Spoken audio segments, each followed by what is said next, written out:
Ya, dengan sistem industri seperti sekarang, tentu kita akan mengalami suatu proses yang sebetulnya tidak tayang, kutip sekarang untuk tayang sekarang. Dan inilah kondisi industri yang mungkin tidak didapatkan 20 tahun yang lalu. Kita semuanya weekly, kita punya waktu yang cukup. Sekarang tidak, semuanya harus ready. Dan saya bersyukur kepada seluruh kru, baik daripada unit kendaraan, DOP, ataupun properti dan yang lainnya, juga pemain yang semuanya dalam kondisi ready. Baca sekarang, langsung tayang sekarang dengan kondisi yang ada. Saya tidak pernah berperan antagonis, saya tidak pernah berperan protagonis. Antagonis dan protagonis adalah tanggapan daripada penonton. Saya hanya memainkan karakter. Saya memainkan Erik, ya Erik begitu. Dia tidak antagonis, dia tidak protagonis, dia adalah Erik. Tanggapan orang dia jahat, tanggapan orang baik kan itu tanggapan orang, penilaian orang. Sepertilah kita masing-masing. Apakah kita pernah jadi jahat? Enggak kan? Tapi ketika kita berbuat jahat, orang bilang kamu jahat. Tapi orang itu ngomong jahat nggak? Nggak ada orang yang ngomong.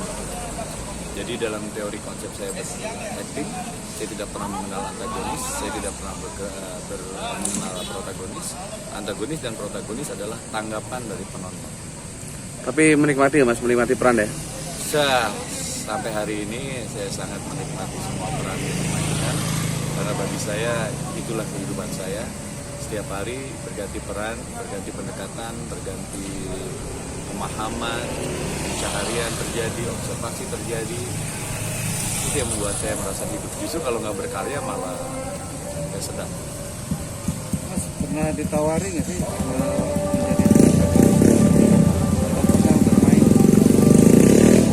Iya pernah juga. Saya mohon maaf, saya tadi udah bilang bahwa saya tidak mengenal protagonis atau saya hanya mengenal karakter.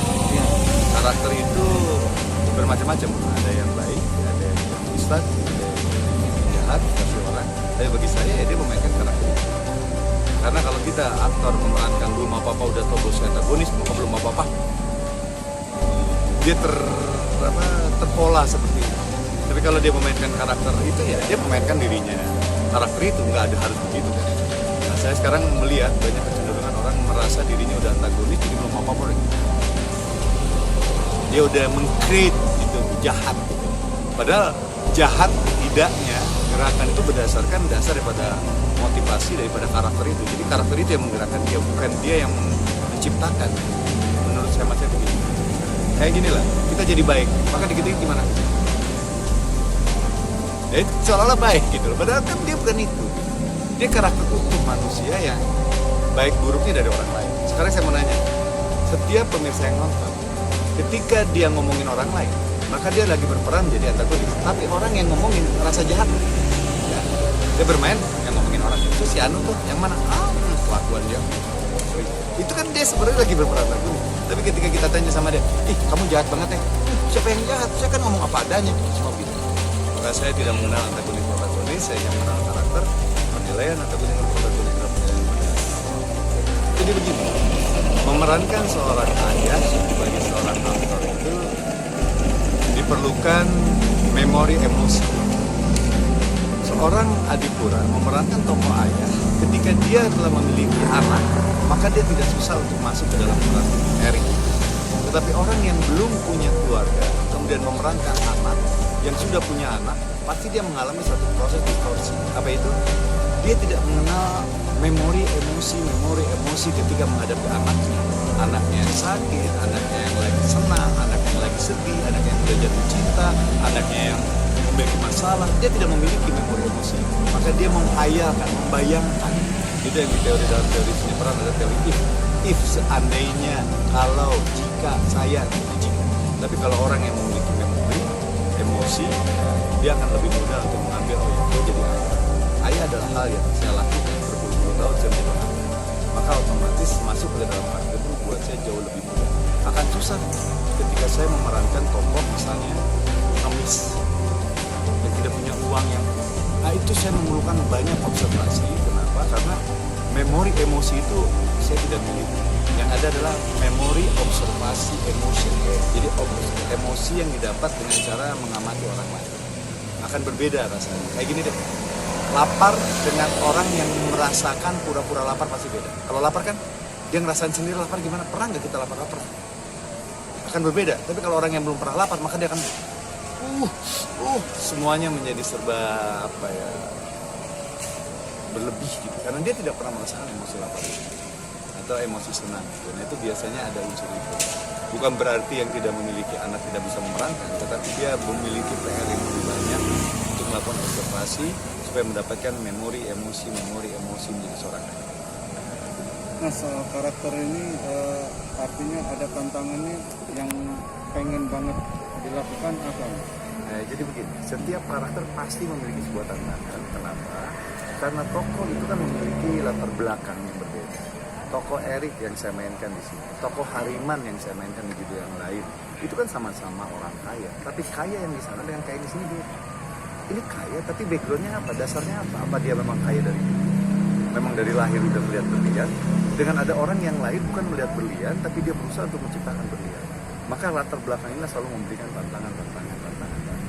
Sebetulnya kalau kita pernah nonton film Romeo and Juliet, nah itu bagaimana seseorang yang tidak menghendaki terjadinya pernikahan. Dalam hal ini tokoh Erik itu tidak terjadinya pernikahan karena dia tipikal orang yang melihat segala sesuatu dari bobot, bibit, bobot. Jadi secara bobot, secara bibit dia anak siapa?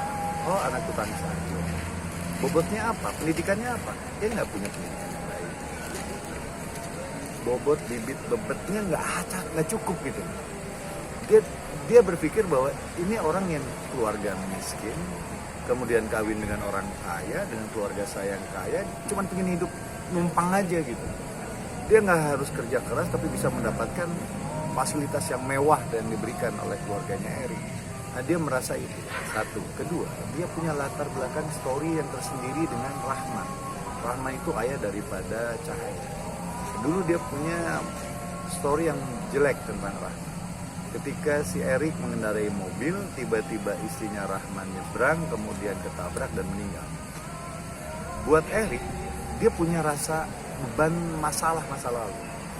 Dan dia berusaha untuk mengcover dengan uang. Tapi tiba-tiba beban masa lalunya itu hadir di depan dia. Sebenarnya Erik itu orang yang dihantui oleh masa lalu dia karena kasus tabrakan dan membunuh. Dia ingin lari dari kasus itu. Dia ingin lari dari orang-orang yang terlibat dalam kasus itu. Nah, kendalanya yang ditabrak itu adalah ibunya Rahman. Rahman punya anak angkat namanya Cahaya. Maka otomatis keberadaan Cahaya adalah mewakili keberadaan masa lalu dia.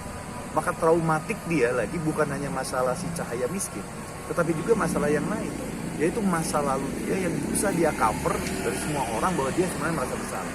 Setiap manusia pasti punya rasa bersalah, tapi manusia ini merasa gengsi untuk mengakui kesalahannya dan dia berusaha untuk mengcover atau lari dari masa lalu dia. Nah, dia lari dari masa lalu dia. Tiba-tiba masa lalu dia hadir dalam muka dia. Makanya dia semakin menentang. Maka ada dua motivasi. Satu, dia tidak suka karena Cahaya adalah orang miskin, bibit bobot jadi. Yang kedua, Cahaya adalah mewakili masa lalu dia yang hadir lagi di depan dia, yang berusaha si Erik lupakan. Itu sebetulnya.